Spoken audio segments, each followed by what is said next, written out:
Hello everyone and welcome to my special outward melee combat guide featuring the spear. In my general melee combat guide, I have mentioned that the spear was probably one of the best weapons, if not the best, for beginner players.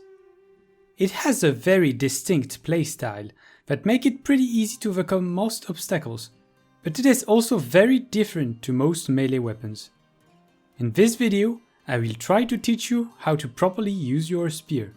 Spears might not seem like a very good idea at first. Their damage is decent, same as their attack speed, but their impact damage is very low for a two-handed weapon.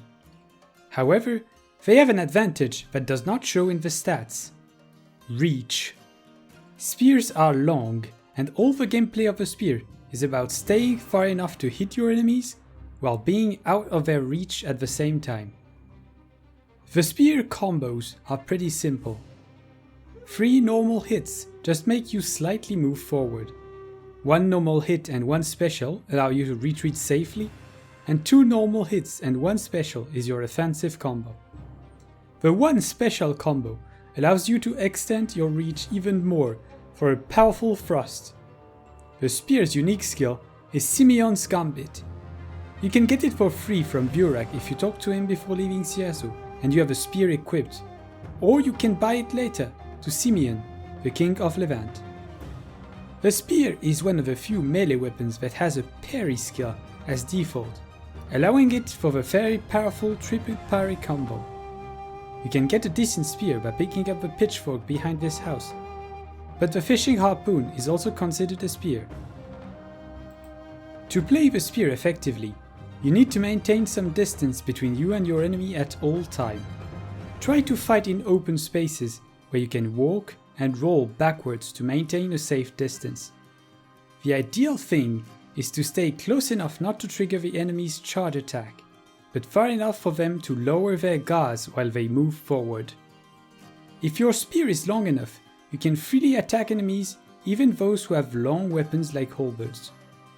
Most of the time you can use normal attacks to poke enemies, but if you need a little bit more space, you should use the special attack to extend your reach and hit enemies from an even bigger distance. If you are good at maintaining this safe distance, you will only need to block an enemy's charge attack or against some long reach enemies. In the spear gameplay, rolls are mainly used to reposition yourself after your hits if you entered the enemy's reach. I'll leave you with some gameplay so you can see it in action.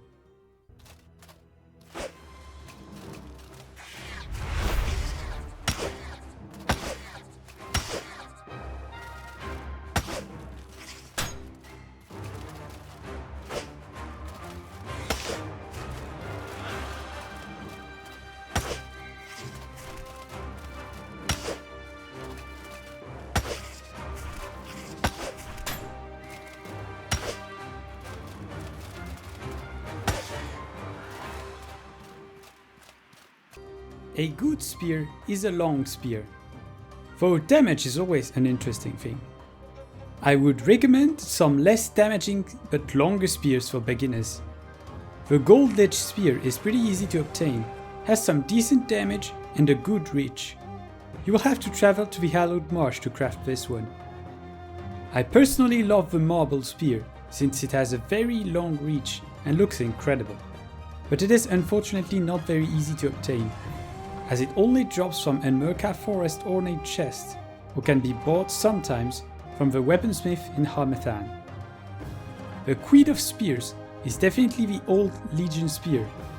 Not so easy to obtain, but it is the longest spear of all, and it is made decent by its enchantment War Memento. The Horror spear can also be obtained very early in the game and has some good damage, though I think it's a little bit short. Shinshots has shown how to easily get this one, so a link to his video is in the description.